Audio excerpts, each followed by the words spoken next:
meus queridos alunos, minhas queridas alunas, bora desmistificar o direito do trabalho?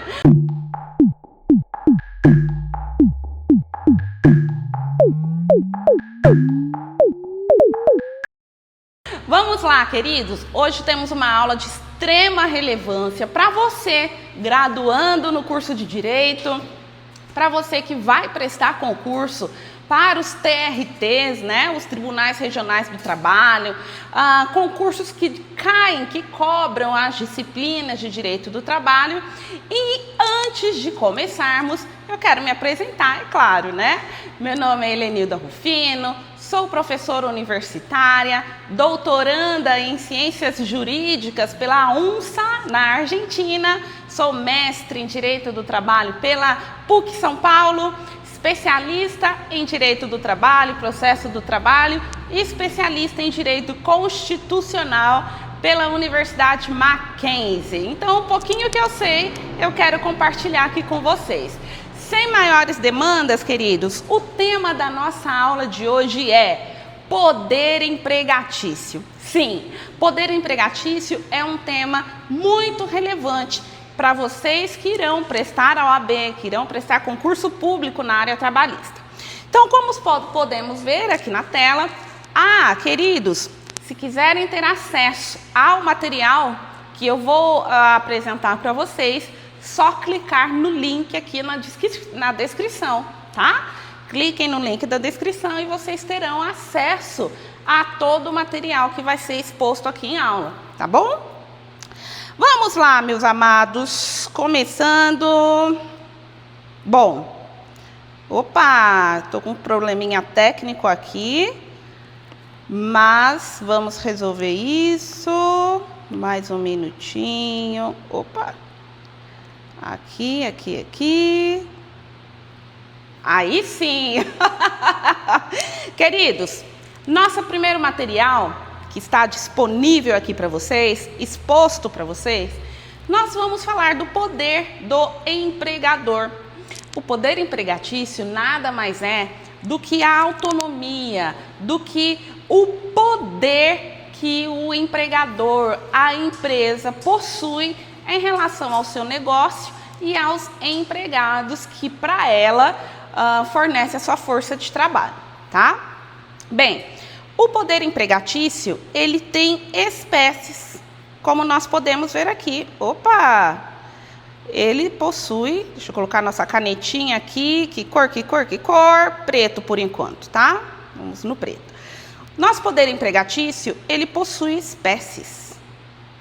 Professora, como assim o poder empregatício, ele possui espécies? Sim, e elas estão subdivididas em poder diretivo, também conhecido como poder organizacional, que a empresa possui. Temos o poder regulamentar, que é a possibilidade de o empregador regulamentar, trazer regras para a sua empresa, para o seu negócio. Ele tem o poder, portanto, meus amados, de normatizar o andamento ali do fluxo de produção da sua empresa. Além destes, nós temos o poder fiscalizatório, que é o poder de controlar a empresa que o dono, o empreendedor, o patrão tem em relação à sua empresa.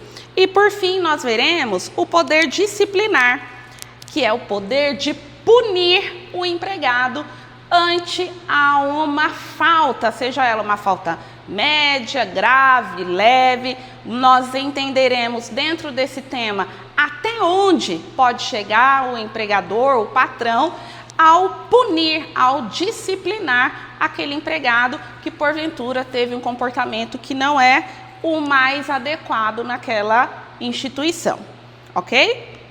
Vamos seguir aqui. Bom, o primeiro ponto, o tópico número 2, né? Já fiz a apresentação das espécies de poder empregatício e o primeiro tópico, portanto, nós vamos falar a respeito do fundamento do poder empregatício. Em que ele foi fundado? Então, o que nós temos aqui? Lá nos primórdios, antigamente, inicialmente, havia-se a ideia de um poder hierárquico. Que poder era esse? Era a subordinação por hierarquia.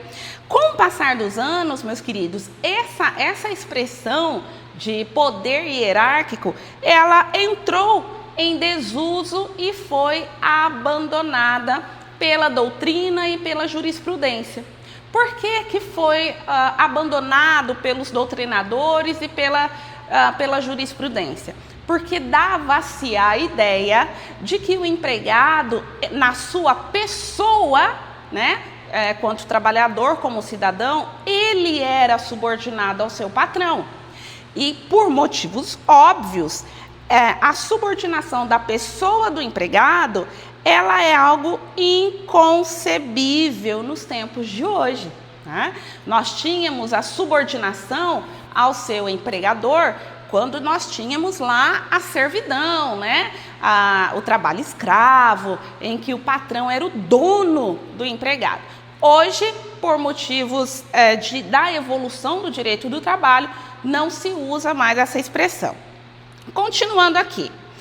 A noção de poder deve ser contratual. Trazendo aqui para vocês. A noção de poder, ela deve ser considerada hoje um poder oriundo do contrato de trabalho. Então, a subordinação que o empregado tem em relação ao empregador, ela é meramente contratual, certo? Então, vamos lá. Por isso, os seus fundamentos estão vinculados à existência de um contrato de trabalho. Essa é a palavra-chave. A subordinação jurídica é a contraface do poder empregatício, tá? Tanto a noção de subordinação como a de poder empregatício são noções de cunho contratual. Portanto, meus amados, não há mais que se falar em subordinação da pessoa do empregado, ok? Compreendido esse ponto, nós temos também um outro fundamento do poder empregatício, que nada mais é do que a alteridade. A alteridade que eu destaquei para vocês aqui no material, em amarelinho, ele é a possibilidade, a discricionalidade, o direito que o trabalhador tem de ser, como que eu posso dizer, ele assume os riscos do negócio, tá? O empregador, a empresa, ele pode definir as regras do seu negócio, uma vez que é ele quem vai arcar com os lucros e os prejuízos. Então, pelo princípio da alteridade, o empregador ele não pode repassar para o empregado os prejuízos que ele está tendo, né? Então, não há a possibilidade de repente, a empresa não atingiu a meta dela anual e, por não atingir a meta financeira que estava estabelecida, a empresa comunica aos empregados que quer fazer o fatiamento, a divisão desse prejuízo com os empregados. Então, aí chega o empregador lá e fala assim: olha, pessoal, neste ano comercial, nós infelizmente não atingimos a meta financeira que deveríamos ter e tivemos prejuízos. Então, em decorrência desse prejuízo, eu vou descontar R$100 do salário de cada funcionário. Oi? Isso não pode acontecer de maneira alguma. E por que não pode? Porque nós temos o famoso princípio da alteridade. Ok? Bom, vamos agora adentrar ao poder diretivo, também conhecido como poder organizacional, que o empreendedor, o dono da empresa, o patrão, possui em relação à sua empresa, tá? O poder diretivo nada mais é do que a possibilidade de o empreendedor dirigir a sua empresa da forma que ele bem entender. Lembrando que a direção, a organização que o dono da empresa ele vai estabelecer, né, para o seu negócio, em nenhuma hipótese pode vir de confronto com os direitos humanos, né? Não é porque o empregador ele tem o direito de dirigir, de controlar, de punir o empregado que essas possibilidades venham infringir ali direitos que é o pilar do direito constitucional, que é a dignidade da pessoa humana, ok? O poder do empregador, portanto, ele é o poder que ele tem de dirigir a atividade do empregado, por mandar no seu negócio. Ele se manifesta de diversas maneiras, como definição do horário de trabalho. O empregador, ele pode também definir o uniforme, é ele quem define qual vai ser a jornada de trabalho para cada departamento. E isso, meus amados, está claro, cristalino, evidente no artigo 456-A da CLT, ok? Seguindo aqui, vamos ler então a letra da lei do artigo 456-A da CLT. Afinal de contas, né, nas provas de graduação, de concurso público da OAB, é cobrado a letra da lei. O artigo 456-A da CLT fala o seguinte: cabe ao empregador definir o padrão de vestimenta no meio ambiente laboral, sendo lícita, o que é algo lícito? Algo permitido. A inclusão de uniforme de logomarcas da própria empresa ou de empresas parceiras, ou outro item, né, que venha identificar, que venha relacionar com a atividade econômica. Isso aqui, meus amados, é uma novidade da reforma trabalhista, tá? A reforma trabalhista, ela já não é mais tão novidade assim, porque ela foi promulgada e entrou em vigor em 2017. Mas o que quer dizer esse artigo 456-A? Esse artigo 456-A, ele deixa claro que o empregador, ele pode incluir no uniforme de seus empregados não apenas o logo da sua empresa, mas também ele pode colocar logomarcas de outras instituições parceiras, né? Por que a reforma trabalhista definiu esse artigo 456-A? Antes da reforma, queridos, nós chamávamos de outdoor humano, né? Que era o empregado, ele vestia ali o seu uniforme para trabalhar. Então, vamos supor aquele trabalhador que faz manutenção em ar-condicionado. Então, antigamente, o uniforme dele tinha o logo da empresa, o logo suponhamos, tá? Vamos colocar um logo da Coca-Cola, um logo da MZ Group, um logo de outras empresas. Era considerado uma propaganda ambulante, né? Afinal de contas, o empregado, ele saía para trabalhar e ele estava fazendo propaganda de várias companhias. Bem, agora nós vamos ver então o poder diretivo, que também é conhecido como poder organizacional, que o patrão, a empresa tem de organizar, de dirigir a sua empresa, a sua companhia, como ele bem entender. Claro que deve-se assegurar o nosso pilar do direito, que é o direito da dignidade da pessoa humana. Então vamos lá, meus amados. O poder organizacional do empregador, ele nada mais é do que a possibilidade de o empregador definir, dirigir a atividade do empregado. Ou seja, o empregador, ele manda no seu negócio. Tá? Exemplo disto é a definição de horário, definição do uniforme e também a gente podemos voltar, né, ir até a legislação no artigo 456-A da CLT. Vamos lá? O artigo 456-A da CLT, ele fala o seguinte. Vamos aguardar um pequeno delay aqui da tela. Deixa eu dar Agora sim, né? O que diz o artigo 456A da CLT?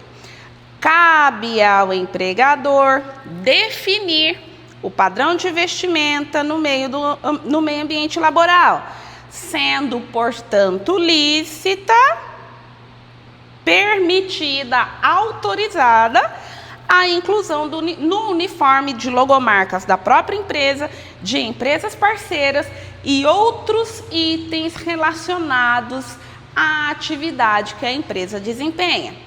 Bem, meus amores, por que a reforma trabalhista, esse artigo chegou com a reforma trabalhista, que não é mais tanta novidade assim, porque ela foi promulgada e entrou em vigência em 2017.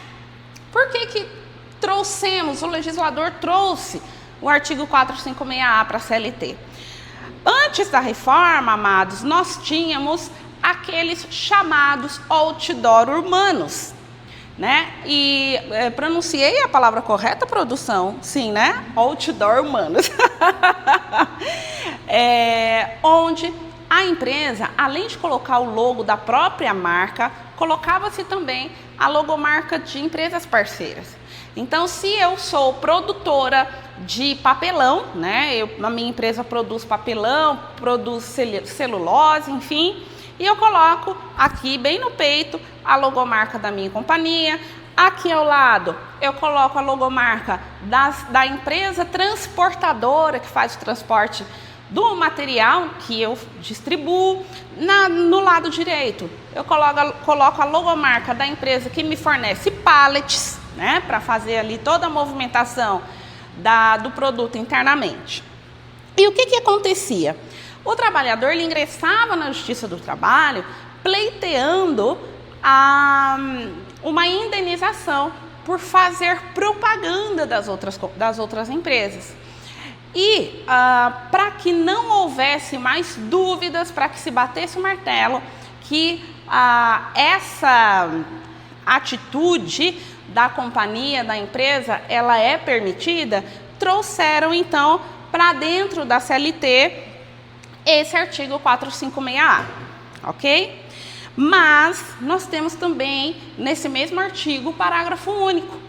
E o parágrafo único, ele nos traz o seguinte: a higienização do uniforme é de responsabilidade do trabalhador. Entretanto, nas vestimentas, nos uniformes que necessitam de procedimentos específicos, especiais para sua higienização, aí sim, essa higienização tem que ser feita dentro da própria empresa, não é mais de responsabilidade do trabalhador, ok?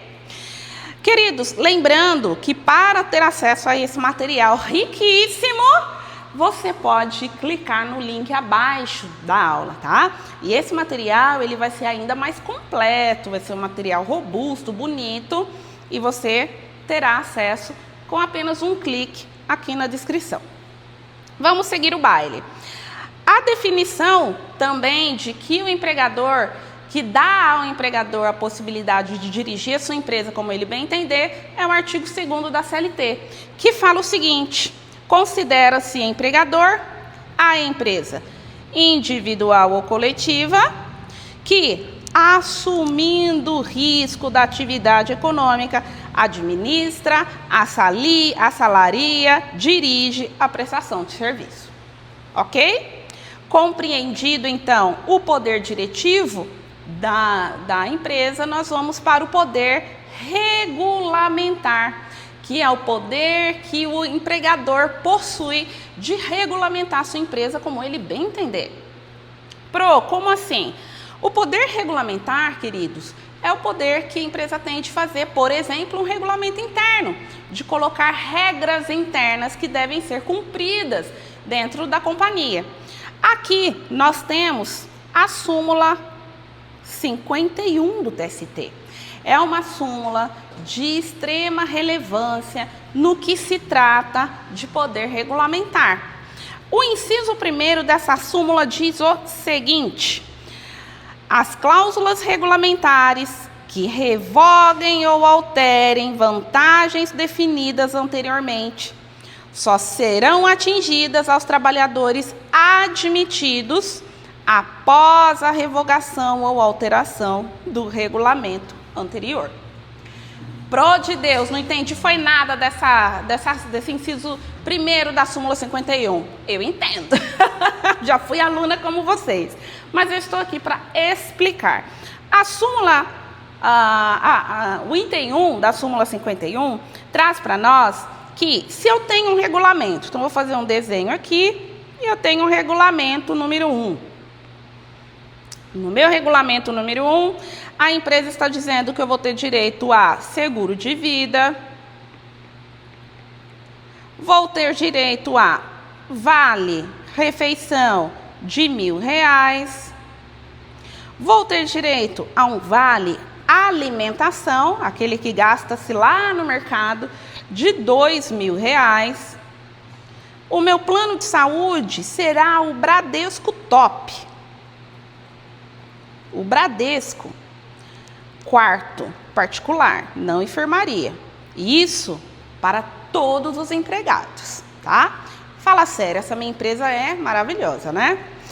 Mas aí, queridos, os administradores da minha empresa, eles chegam ao consenso de o seguinte: olha, doutora Helenilda, para manter esse regulamento para os próximos empregados, nós vamos ter que ajustar as questões financeiras, porque esse regulamento, ele está onerando muito a folha de pagamento.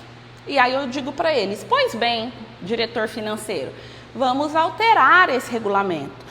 No regulamento novo, nós teremos o regulamento, o segundo regulamento, aqui ó, o 2. Vamos manter o seguro de vida, o vale refeição, nós vamos baixar para R$500. Nós vamos excluir o vale alimentação, porque o custo está ficando muito expressivo, dada a alta dos alimentos. E o convênio médico, nós vamos baixar a categoria. Então, vamos passar o convênio médico do Bradesco para o Notre Dame.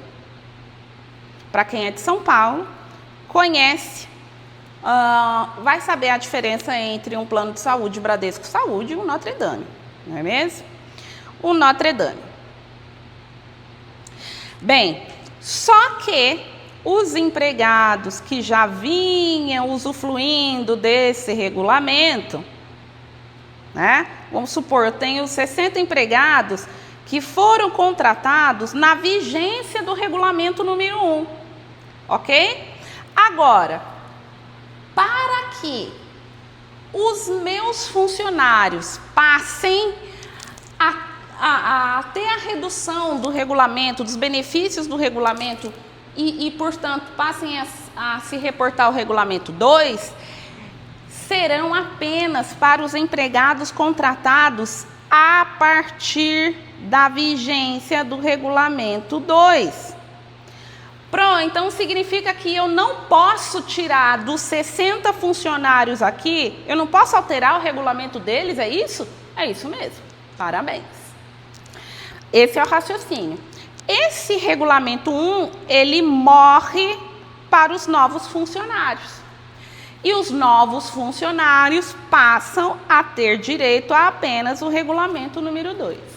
Nesse ponto aqui, o trabalhador, ele vai poder pleitear na Justiça do Trabalho a diferença de benefício por meio do regulamento interno. Ele vai poder ir lá na Justiça do Trabalho e falar: olha, excelência, o meu colega João, ele está na empresa há uns 6 anos e o plano de saúde dele Bradesco Saúde, ele recebe R$2.000 de vale alimentação. Então, excelência, como eu exerço a mesma função que o João, eu quero mesmo os benefícios que ele possui. E aí, o senhor José vai ter sucesso nessa demanda? Infelizmente não, porque quando o seu João foi admitido na empresa, ele estava sendo regido pelo regulamento 1. Já o senhor José, que é o novo funcionário, ele foi admitido a partir da vigência do Regulamento 2, ok? Vamos seguir aqui, amados. Poder fiscalizatório. Poder fiscalizatório é o poder que a empresa tem de te vigiar. Mas calma aí, gente. O poder fiscalizatório, que também é conhecido como poder de controle que o empregador tem sobre o empregado, esse poder ele é limitado. O empregador ele não pode tudo, né? Então, o que eu trouxe aqui para vocês no nosso material? O poder fiscalizatório, ele decorre dos outros poderes, né? Então, partindo do princípio que o empreendedor, é ele quem investe, é ele quem corre o risco da atividade, é ele quem assume esses riscos. O mínimo que ele pode ter é o poder de mandar, de fiscalizar se aqueles empregados, se eles estão de fato correspondendo com a expectativa da companhia, né? De um lado, há o exercício por parte do empregador da livre iniciativa, do empreendimento, de comandar a atividade. Entretanto, por outro lado, há a intimidade do trabalhador. E a intimidade do trabalhador, em nenhum momento, ela pode ser invadida. O trabalhador não pode ter sua vida privada violada, porque ele trabalha lá para a empresa ABCD Transportes, ok? E aí, nós vamos ver, amados, quais são as formas... Pessoal, aqui dos meus suportes, vocês podem tirar, por gentileza, essa marquinha que está aqui? Por favor, eu agradeço. Quais são, meus queridos, as formas de manifestação do poder fiscalizatório? Quais são? Fica à vontade, pode ir. Isso, muito obrigada. Quais são as formas de manifestação do poder fiscalizatório? Veremos. Existem duas, tá? Ou melhor, existem mais, mas a primeira nós vamos falar do procedimento de revista. Lá na minha empresa tem um detector de metal que todos os empregados precisam passar por lá. A empresa pode manter esse detector de metais lá na portaria? Será que sim? Será que não? Vamos ver. O primeiro procedimento de revista que a gente vai estudar e trabalhar aqui é a revista íntima, tá? A revista íntima, ela em nenhuma hipótese pode ocorrer, ok? Sob pena de cometimento de ato ilícito. Por quê? Porque a revista íntima, ela é expressamente proibida pela legislação. Ok? Essa vedação, ela é aplicada tanto para homens quanto para mulheres. O toque físico no corpo do empregado, ela é proibida, certo?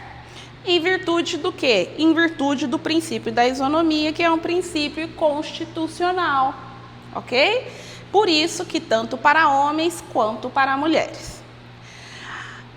Indo além, tá, meus amados?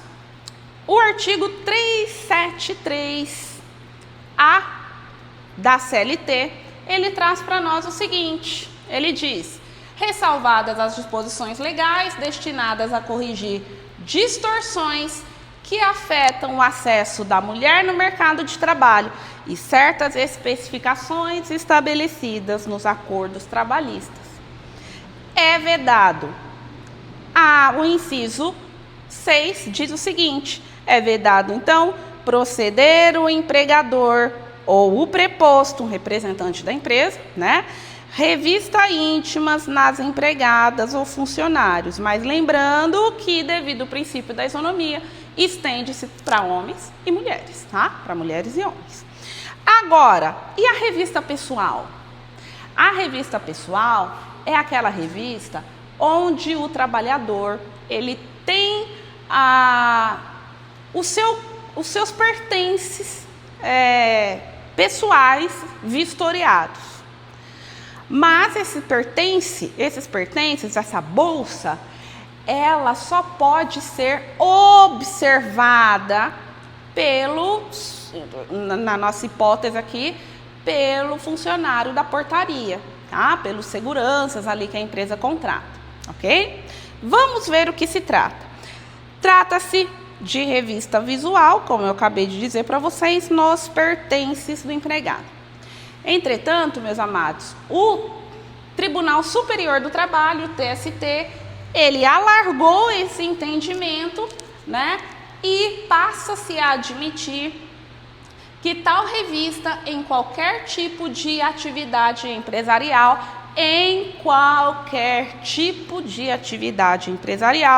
desde que seja feita de forma impessoal, indiscriminada e sem contato físico.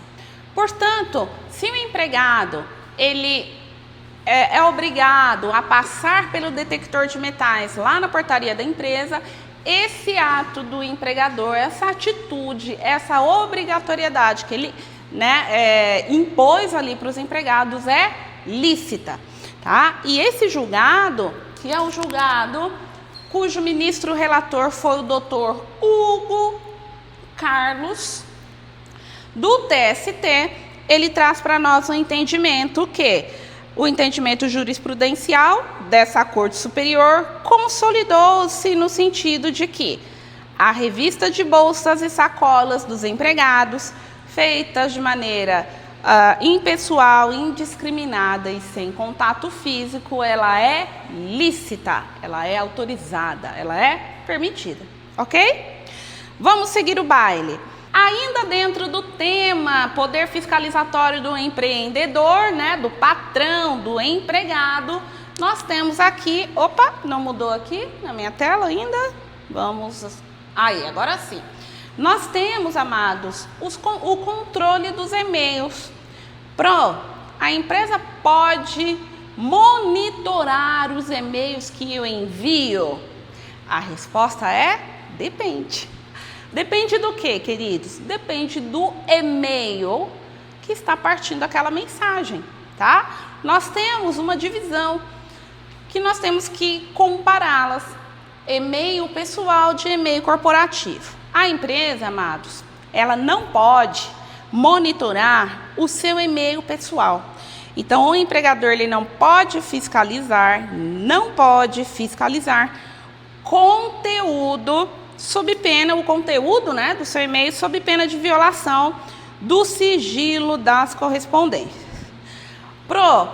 Isso significa que se eu estiver na minha área, ali na sala do pessoal de marketing, por exemplo, eu acessei o meu e-mail da máquina do empregador.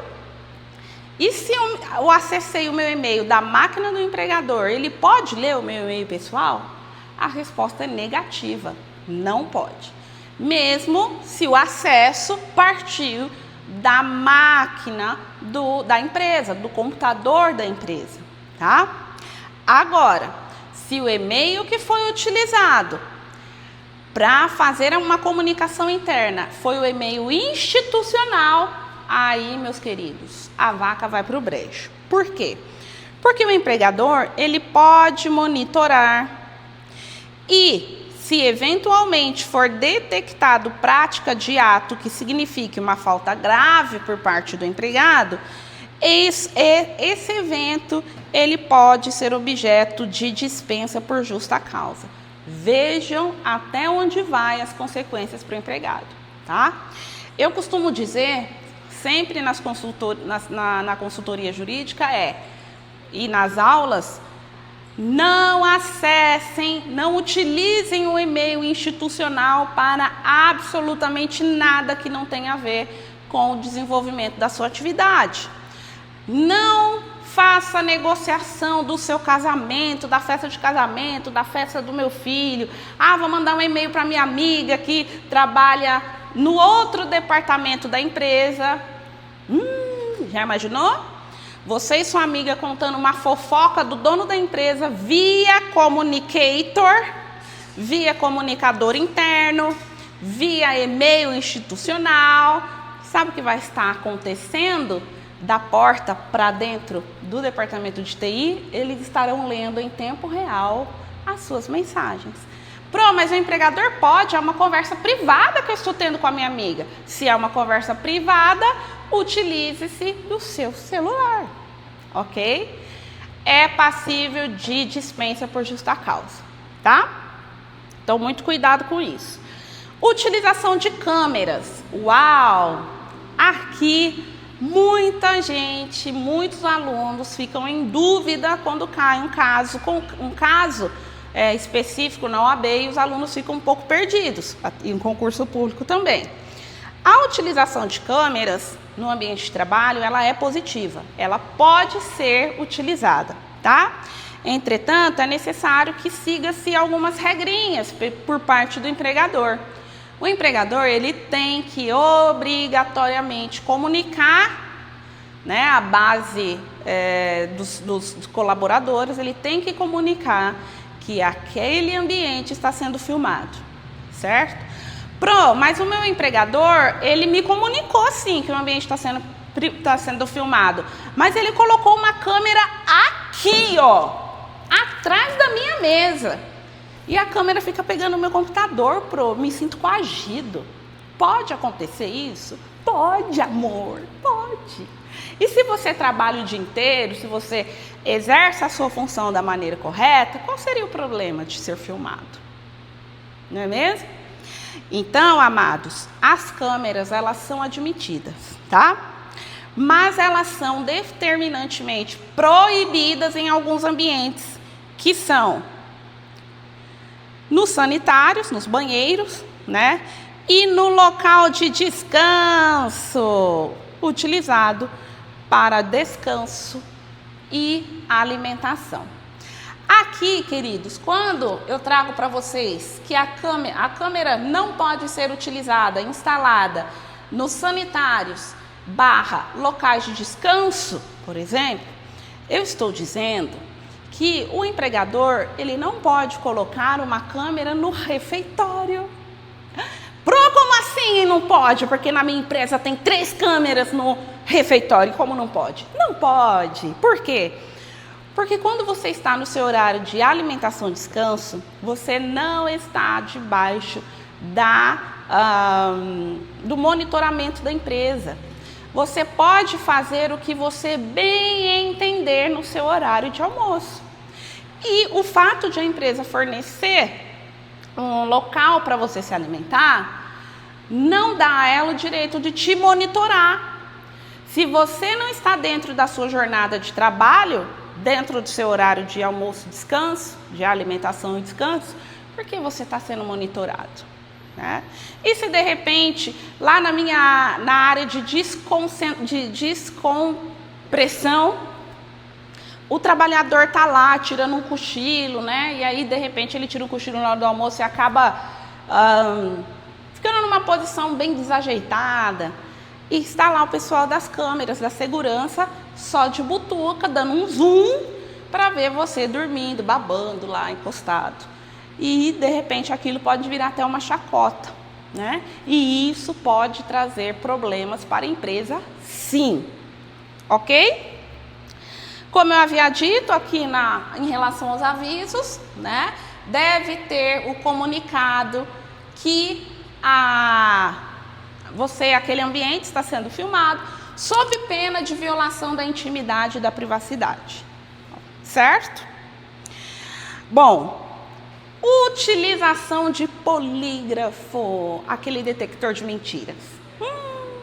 A minha empresa tem, eu trabalho em uma transportadora e a minha empresa, ela tem lá, ela faz uso do polígrafo, né? Para ver se nós estamos mentindo ou não.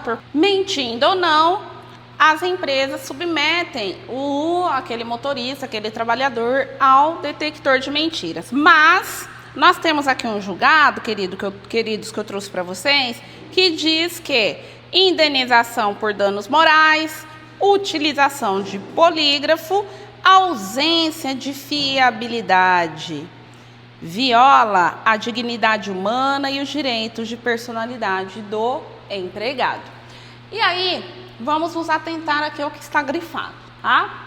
A utilização do polígrafo nas relações laborais configura ato ilícito que atinge a dignidade e os direitos de personalidade do empregado, notadamente a honra